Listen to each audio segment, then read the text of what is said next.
Hi guys! Okay, so I think we're on chapter 7 of our book. This one's a pretty short one, so I'll do the next one. Okay, chapter 7, Willie. Hundreds of she swarmed over the bright bridge. Behind the galloping riders, more she came fluttering on wings like butterflies.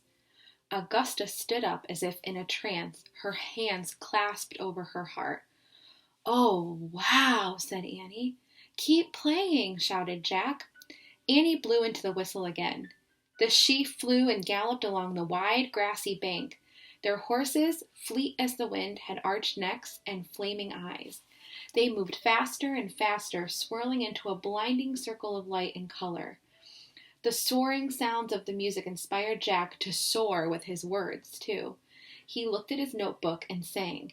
"In a swirl they leave, so wild, so free, with a lonely girl to the hill of the she."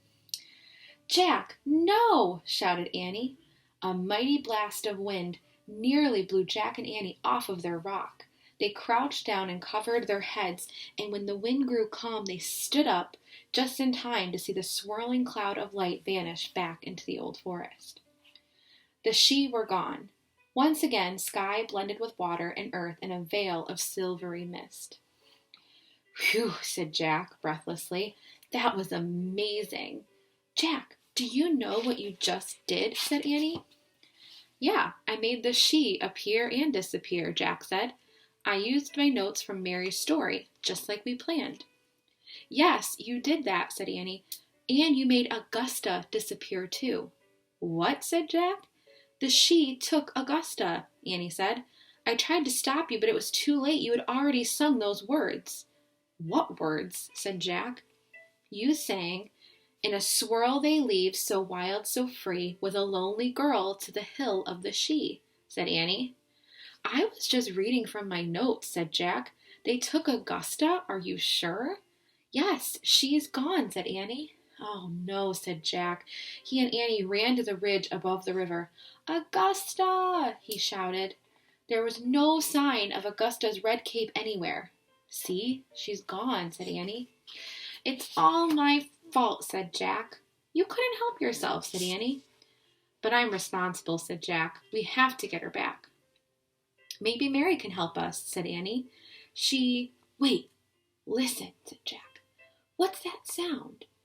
Squeaky noises were coming from behind the pile of small boulders. It sounded as if someone was trying to play the magic whistle. But the sound was definitely not magical. "The whistle! I must have dropped it," said Annie. "Maybe it's Augusta," said Jack. Jack and Annie ran back and looked over the rocks. A man no higher than Jack's knee was blowing into the whistle. The man wore a green jacket and a three-cornered red cap with a feather. He had big ears, a bushy red beard, skinny little legs, and silver buckles on his shoe. "Oh, man," said Jack. "A leprechaun," whispered Annie. Jack and Annie just stared at the leprechaun as he blew into the whistle, his small fingers dancing over its 6 holes. But only squeaks, chirps, and hollow tweeting sounds came out. The leprechaun blew harder and harder, and then he stopped. He turned the whistle over and looked at it closely. He shook his head and he frowned. "Hello," said Annie. The leprechaun jumped and looked up. "Well, hello yourself," he said, grinning. "You startled me. Here, take this back. It's no use to me, as you can plainly hear." The little man held up the whistle. Jack reached over to the rock and took it, and he slipped it back into the pocket of his coat. "Listen, we need your help," said Jack. "Our friend—" "Oh, you humans! Always in such a hurry," the leprechaun said. "Sorry," said Jack, "but we really need you to help us. You see—" "First of all," he said, "who are you?" "I'm Jack, and that's my sister Annie," said Jack. "Our friend—" "Ah, well then, Jack and sister Annie, I'm Willie," said the leprechaun.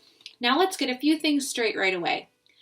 Never call me Little Willie or Tiny Willie. I don't like it. And never, ever call me Wee Willie. That's the one I hate the most."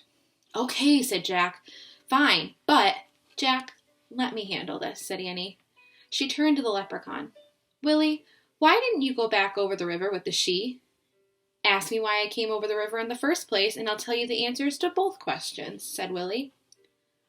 Okay, why did you come over the river in the first place, Willie? And why didn't you go back across with the she? Said Annie.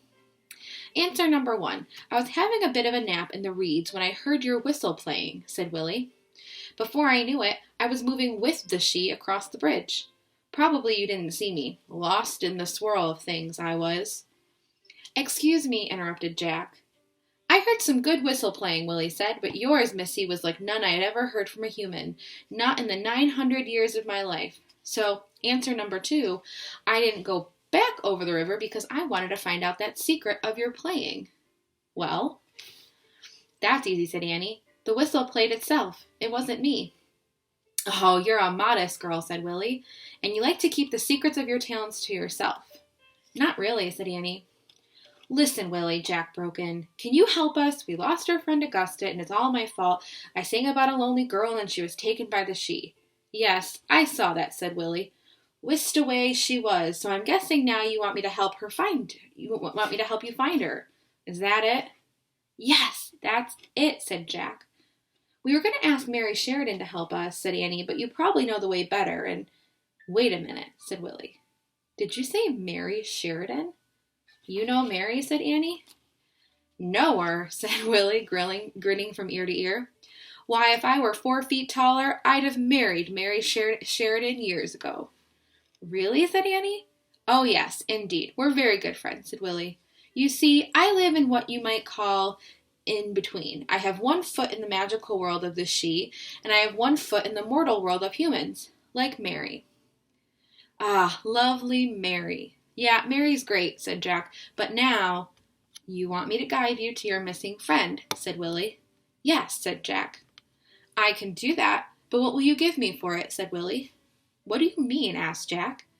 What will you give me for helping you find your friend? My time is very valuable, you know, said Willie. Well, we don't really have anything, said Jack. We're poor and miserable, said Annie. I can see that, said Willie. All right, then, how about this? I'll lead you to your friend, and you'll teach me how to play the whistle the way you play it. Fair enough? Sorry, said Annie. Deal, Jack interrupted. Jack, said Annie. Annie, it's a deal, Jack said. He was ready to promise anything to save Augusta. Good, said Willie. I'd love to play like that for Mary someday. Now, the path I'm about to show you is very, very secret. You must never show another living soul. Of course not, said Jack. Then come with me, said Willie, and I'll lead you across the water to the home of the she.